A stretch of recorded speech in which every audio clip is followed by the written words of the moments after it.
Bonjour à toutes et à tous. Dans cette vidéo, nous allons vous partager notre retour d'expérience sur l'Olympus 12-40 mm f2.8 que j'utilise maintenant depuis plus d'un an. Donc c'est parti pour la vidéo!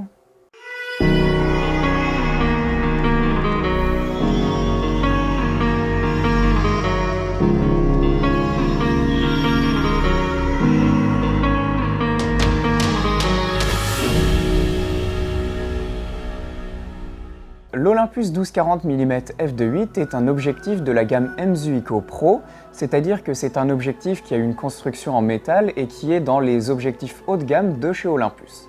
Il est pensé pour les boîtiers micro 4 tiers, donc majoritairement les boîtiers Olympus et Panasonic, et ça fait donc un équivalent 24-80 mm. Sa construction, c'est le premier gros avantage de cet objectif, puisqu'il a une construction en métal, ce qui est à la fois rassurant parce qu'on a moins de chances de l'abîmer, mais en plus de ça, ça fait une prise en main beaucoup plus agréable. Également, on a un bouton personnalisable qui nous permet de contrôler un réglage de l'objectif que l'on souhaite. Par exemple, ça peut être le verrouillage de l'AF et de l'AE, ou alors à l'inverse, ça peut être le verrouillage ou non de la stabilisation. C'est à nous de décider, il y a plusieurs options possibles. Et ce bouton, il est compatible avec tous les boîtiers Olympus et depuis de récentes mises à jour avec plusieurs boîtiers Panasonic. Mais le plus gros point fort du physique de cet objectif, je trouve que ce n'est pas le bouton, mais c'est le switch entre mise au point manuelle et mise au point automatique. En effet, quand on fait glisser vers le bas la bague de mise au point, on passe sur une mise au point manuelle, alors que quand on la fait remonter vers le haut, on est en mise au point automatique. L'intérêt, c'est que quand on est en mise au point automatique, si on touche à la bague de mise au point, ça ne change absolument rien, on ne va pas changer la mise au point parce qu'on est en train de toucher à la bague. Et quand on est en mise au point manuelle, on a une bague avec des butées, donc c'est-à-dire que quand on arrive au bout de la mise au point, on ne peut pas tourner dans le vide, et ça nous permet d'avoir des repères sur la mise au point pour savoir à quelle distance est-ce que l'on fait notre netteté. L'intérêt de ces butées, c'est que si vous faites de la vidéo et que vous utilisez un follow focus, c'est un accessoire qui permet de faire sa mise au point de façon déportée. Grâce aux butées, votre follow focus sera plus simple d'utilisation, vous ne risquez pas de faire la mise au point dans le vide, et surtout si vous utilisez un follow focus électronique, vous pourrez l'utiliser avec cet objectif, alors que sans les butées, ça devient beaucoup plus complexe. Mais pour autant, on profite quand même du meilleur des deux mondes de la mise au point, puisque quand on fait de la mise au point en automatique, avoir une bague qui tourne dans le vide, c'est presque indispensable parce que ça nous permet d'éviter de faire des erreurs de mise au point lorsque l'on touche au zoom. Et également, un autre avantage de cet objectif, c'est qu'il est tropicalisé, donc quand on l'utilise avec des boîtiers à partir du N5 chez Olympus ou alors sur des boîtiers comme le G9 ou le GH5 chez Panasonic, on va pouvoir bénéficier d'un ensemble tropicalisé et donc si jamais il y a quelques gouttes de pluie, ce n'est pas très grave, même si évidemment on ne vous conseille surtout pas d'utiliser le boîtier sous la pluie. En ce qui concerne le diamètre de l'objectif, on est sur du 62 mm, donc là ça va être intéressant si vous avez d'autres objectifs avec un diamètre de 62 mm, puisque vous allez pouvoir utiliser les mêmes filtres sur plusieurs objectifs à la fois. Et si jamais ce n'est pas le cas, vous pouvez utiliser des bagues d'adaptation, vous prenez le filtre dans la plus grande taille et vous utilisez des bagues d'adaptation pour mettre sur vos autres objectifs.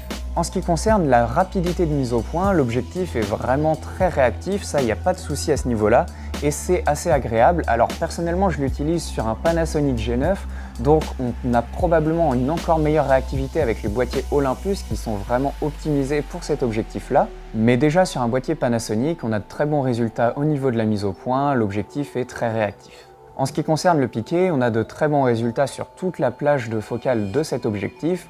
Alors évidemment, comme on est sur un zoom, il ne faut pas s'attendre à vouloir des résultats comme on pourrait avoir sur des focales fixes Olympus Pro, mais on est déjà sur un très bon résultat et honnêtement, vous n'aurez aucun souci avec la netteté sur cet objectif. En ce qui concerne les aberrations chromatiques, lorsque l'on a de forts contrastes dans notre image, il arrive qu'on voit des aberrations chromatiques, parfois assez embêtantes sur des vraiment grosses différences de contraste et de netteté. On va avoir des aberrations chromatiques assez fortes et assez visibles. Sur la plupart des situations, en quelques clics sur Lightroom, on peut vraiment facilement les retirer, mais dans les situations les plus extrêmes de prise de vue, là j'ai déjà eu des soucis où en le retirant, je retirais un peu trop de couleur dans mon image et j'avais des petits soucis. Donc ça à prendre en compte, si vous faites plein de photos avec des très forts contrastes, ça peut être un inconvénient pour vos photos. Et justement, cette plage focale sur cet objectif, c'est vraiment très agréable puisque donc on a un équivalent 24-80 mm, ce qui nous permet d'avoir à la fois un 24, un 35, un 50 et un 75 mm dans un seul objectif, le tout ouvert à f2.8. Et pour l'avoir utilisé notamment en voyage, c'est vraiment très plaisant puisqu'on va avoir un objectif qui peut vraiment tout faire en un et ça va nous faire gagner beaucoup de temps et de place dans notre sac à dos. Après, forcément, si on recherche vraiment de la compacité pure, on va avoir d'autres objectifs qui conviennent mieux, comme par exemple le 12-35 de chez Panasonic à ouverture 2.8.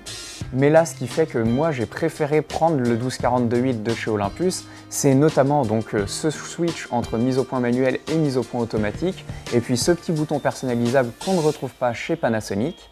Également, si on ne recherche pas la compacité mais qu'on veut encore plus de zoom, il existe un 12-60 f2.8.4 chez Panasonic, mais là l'inconvénient c'est que l'ouverture est variable, on n'est pas sur une ouverture fixe, et ça peut être un peu embêtant parce que la luminosité change quand vous êtes en mode manuel. Et également il existe un 12-45 f4 chez Olympus, là l'inconvénient c'est donc qu'on perd un diaphragme. Et également il existe un 10-25 f1.7 chez Panasonic, là on perd un petit peu en zoom, par contre on gagne plus d'un diaph en luminosité. L'inconvénient c'est qu'il est très lourd, très encombrant et on passe sur un niveau de gamme encore au-dessus. Donc au final, je suis vraiment très content de ce 12-40 2.8 puisque parmi toutes les options de zoom standard, c'est celle qui me convient le mieux pour mon utilisation. Et sa construction, c'est vraiment le plus gros point fort de cet objectif, c'est d'ailleurs le plus gros point fort de tous les objectifs de la gamme Pro de chez Olympus, puisqu'ils ont une construction en métal qui est résistante et qui donne vraiment confiance dans l'objectif.